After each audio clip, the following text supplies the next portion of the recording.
Shalom, my name is Joseph Shulam. I'm the retired founder and director of Netivyah Bible Instruction Ministry, and we are embarking on answering questions. I would call it the program Stump the Rabbi, but that wouldn't be true. We just want to answer questions that sincere brothers and sisters have that will bless them and enlighten them and help guide them into a good path of faithfulness and joyful living in the Lord. So the first question that I want to deal with is a question that occurs many times, and that is, can a non-Jew keep the commandments of the Torah and stay faithful to the faith in the Messiah? So the question is yes and no. There are commandments that a non-Jew can keep, many of them, and no, there are commandments that a non-Jew shouldn't keep because they are forbidden by God, and not only by God, but by the apostles, and also in rabbinical Judaism. That's reality. So, the first place I want to take you is to what the apostles decided after deliberation in Jerusalem with the Jerusalemite apostles, including Jacob, in English James, and Peter, who was there, and the apostle Paul, and with him were some of his disciples, Barnabas and Silas, and the elders of the church in Jerusalem, of the community in Jerusalem, and they had a problem. More and more Gentiles, non-Jews, became believers, and the congregations were mixed, Jews and non-Jews, and the non-Jews said, well, why can't we do what the Jews do? Why can't we keep the same commandments, the same lifestyle as the Jews? So the apostles gathered together and made a decision. And the decision was a very Jewish decision. Why was it a Jewish decision? Because the rabbis, the Pharisees, the Sanhedrin had decided earlier on this question. And what did they decide? They decided, based on the text of Genesis chapter 9, that the Gentile must keep certain commandments that were given to humanity right after the flood,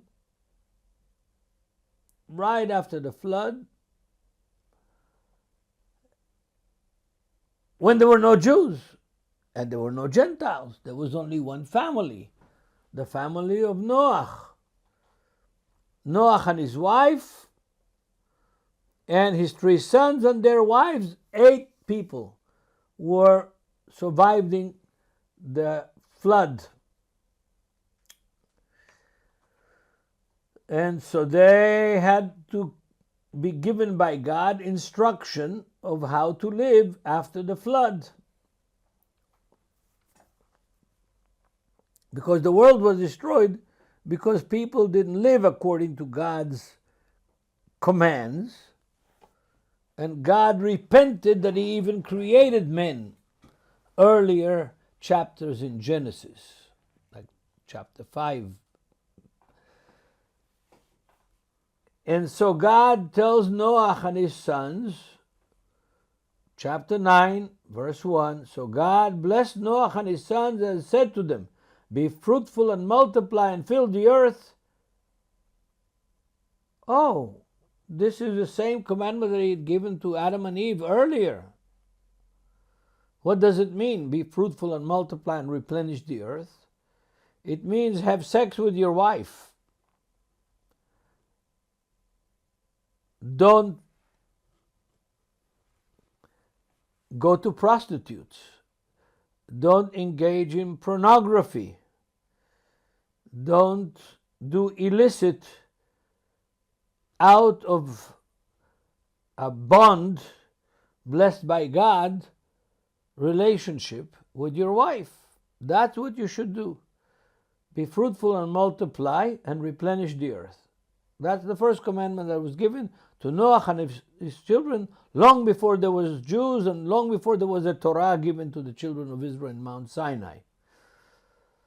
The second commandment that was given, you can eat, verse 3 of Genesis 9. Every moving thing that lives shall be food for you. I have given it all things, even as the green herbs, but you shall not eat flesh with its life, that is, its blood. Surely, for your lifeblood will demand a reckoning. For the hand of every beast I will require it, and from the hand of every man. In other words, blood here is used in two ways. One is eating blood. In other words, you cannot kill an animal and have his heart stop with the blood inside. You have to kill an animal by sliding his main veins that lead to the head. The heart continues beating. The blood, most of the blood comes out of the body of the animal. And so you're not eating blood. The Muslims call it halal. The Jews call it kosher. So you should eat meat that was slaughtered in a humane way, and the blood is pumped by the heart before that beast completely dies. The second thing about blood is killing. Verse 6 of chapter 9 of Genesis, whoever sheds men's blood, by his blood shall be shed. In other words, if you kill, you will be killed. For the image of God is in the man. We were created. God spoke to somebody in the process of creation on the sixth day and said, let us make men in our image and in our form. We believe he was talking to the Messiah. Yes, we believe he was talking to the Messiah because the Messiah is the only divine being that is in God's image and is in God's form, and he said in our image and in our form, and therefore that is what we, not we only, but the rabbis as well, surmise. The second thing, the third command that God gave to Noah is to know God, to abstain from idolatry.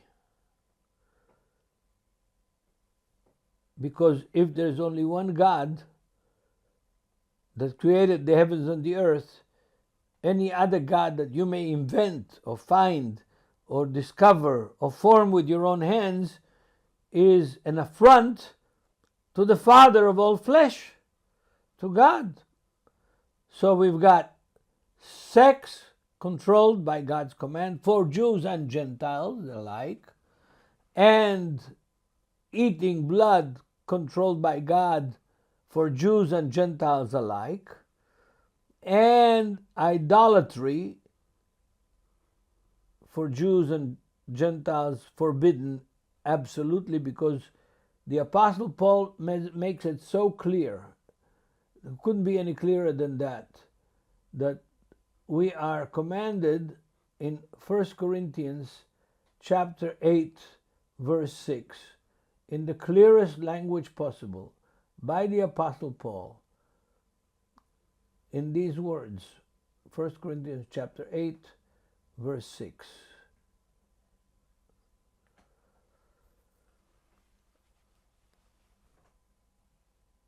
I'm going to read from verse 5. For even if there are so-called gods in small g, whether in heaven or on earth, as there are many gods and many lords, that's in brackets. In other words, it is a later addition to the text in the King James. Yet for us, there is one God. For us, Paul, the apostles, the believers in Corinth, Jews and Gentiles, for us there is but one God. The Father, of whom are all things, and we for him, and one Lord, Jesus Christ, through whom are all things, and through whom we live. We have to pay attention a lot to the grammar of Paul. Paul is a lawyer. His teacher was Gamliel. Gamliel was the chief judge of the Sanhedrin, of the high court in Jerusalem. And therefore he writes like a lawyer. Not always easy to unravel it. But this is not difficult. There's one God for us. The pagans may have many gods, but we're not pagans. We believe in the God who created the heavens and the earth, the God of Abraham, Isaac, and Jacob. And for us, there is one God. But from that God, all of creation emerged, from whom all things came from this God, and we are in him. And there's one Lord, Yeshua Mashiach, Jesus Christ, through whom are all things, and through whom we live. We have life through Yeshua Mashiach. However, not everybody knows God. There's idolatry in the world. The next thing that we learn, both in the book of Acts and in Rabbinical Judaism, is that we cannot shed men's blood. If we shed men's blood in vain, in other words, not the court decision, the Sanhedrin decision to execute a criminal that did horrible things, because Paul says in Romans chapter 13 that the government doesn't hold the sword in vain. In other words, Paul, during the Roman period and in Israel, we see it several times. We see it in the crucifixion of Jesus. The Romans crucified Jesus. And we see that the Sanhedrin executed Saint Stephen, who was a convert to Judaism. He attended the synagogue of the converts, and he was a Samaritan convert, and we know this by his long speech and kind of retelling the story of the Torah of Israel. So they executed him, and Paul participated in his execution. So we have 4 commandments right now. We have a wife and multiply and replenish the earth. We have don't eat blood, and we don't kill people. The next, and we have the 4th one, idolatry. Abstain from idolatry or everything that is even closely similar to idolatry, which is a lot. The next thing that we have in Rabbinical Judaism is, in Greek it's porneia, which means not only have illicit sex, but also abstain from incest, from killing a person with your mouth, destroying a person's reputation. Yeah, that's a kind of idolatry itself. And these are the commandments that the apostles give to our non-Jewish brothers. Now to the summation, to the summary, can you keep the commandments of the Torah? Yes. Can you keep the Shabbat? Yes. It's commanded in Isaiah. The Gentiles are invited to keep the Shabbat. The Shabbat was given before there were Jews, before there were Israel. It was an act of creation in Genesis chapter 2. So you can keep the Shabbat. You can keep it any way you want it. More liberal, more strange, more stringent. But you should rest on Shabbat. You should worship on Shabbat. But you shouldn't work on Shabbat. Unless you're doing something like a doctor or a policeman or a soldier, something that is involved with the protection of the community, then it's a mitzvah. You should. If you're a doctor and somebody needs you on Shabbat, from Yeshua Mashiach himself, you learn that you help that person. You cure that person on Shabbat. Yes, Yeshua did it. So, yes, can you keep the Passover? Yes. The New Testament commands the church in Corinth, to keep the Shabbat. No, not on his Shabbat, to keep the Passover. Yes, it commands the church in Corinth to keep the Passover. That's in chapter 5 of 1 Corinthians, verse 7 and 8. Chapter 5, verse 7 and 8 of 1 Corinthians. I'm going there right now to read it for you. Chapter 5, verse 7 and 8. Here it is. Therefore, purge out the old leaven, that you may be new lump, since you truly are unleavened. He's talking about the believers that are unleavened. Leaven is a sign of sin, and you're unleavened. Why? Because Yeshua Mashiach forgave your sins. For indeed Christ, our Passover, was sacrificed for us. That's why you're unleavened. Therefore, let us keep the feast. It doesn't say let us not keep the feast, the way the church and Christians read. Paul said, let us therefore keep the feast, not with the old leaven, nor with the leaven of malice and wickedness, but with the unleavened bread of sincerity and truth. Why? He said it already, because Christ is our Passover. Commanded for the church in Corinth, that was a mixed church, mainly Gentiles and maybe a few Jews, to keep the Passover, to clean their houses from leaven, not to eat leaven in Passover. Why? Because Christ is our Passover. Let us therefore keep the feast. So yes, Gentiles can keep the Torah. What is forbidden for Gentiles to do is to convert to Judaism, because conversion to Judaism involves, according to the book of Galatians and the Apostle Paul, taking upon yourself to keep the whole law, every commandment, which even the Jews can't do.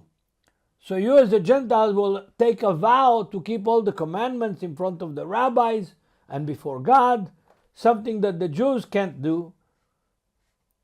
You can't do that, because it will involve rejecting Yeshua, because you are putting yourself in the hands of a Jewish community, taking yourself out of the hands of God. The authority will be what the rabbis tell you, and not what God said, from Genesis all the way to the book of Revelation. So yes, you can keep a lot of the commandments, but you can't convert to Judaism. You cannot be circumcised and convert to Judaism and reject Yeshua in order to be a quasi-Jew. It's not worth it. It's not worth it. And the rabbis forbid it. If you go to an Orthodox rabbi and say, I want to be a Jew, it says, what for? Keep the commandments of Noah, the same commandments that the apostles gave the Gentiles in Acts chapter 15, and you'll be just fine. You'll be saved, and you will be a part of the community without circumcision.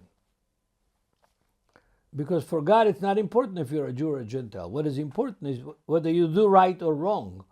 That's what the Apostle Paul says in 1 Corinthians chapter 7, from verse 17 to 23. And so it says in Galatians, if you circumcise, you put yourself under the whole law. When a baby is born to a Jewish mother and father, he doesn't take a vow. When you get circumcised by the rabbis, you have to take a vow that you're going to keep all the Torah. Something that the Jews don't do themselves and can't do themselves. And therefore, that presumptuousness you shouldn't do. But you want to eat kosher? Nobody's looking at your plate or into your kitchen, whether you eat kosher or not. You can eat kosher, you can be vegan, you can be vegetarian, you could be paleo, you can do whatever you want. You can eat only meat if you want to. Nobody's looking at your plate and your diet. It's up to you.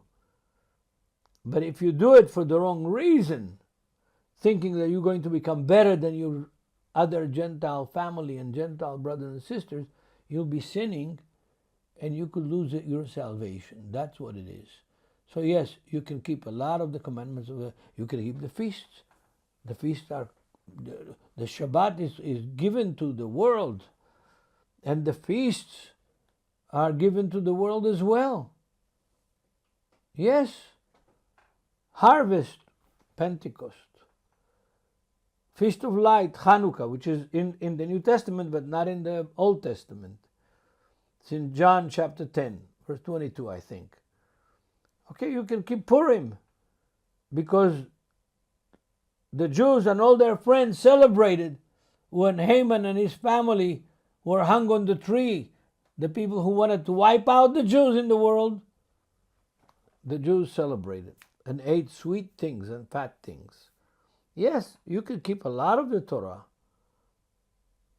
but you cannot reject Yeshua and get circumcised. Life is not always simple, but it's always joyous if you are filled with the Spirit of God and live a life of obedience to God and to His commandments that are for you. There are commandments for women that are not for you. There are commandments for men that are not for women. There are commandments for fathers that men that don't have children, those commandments don't apply to him. Only the commandments that applied to you, you can keep. God bless you. Thank you.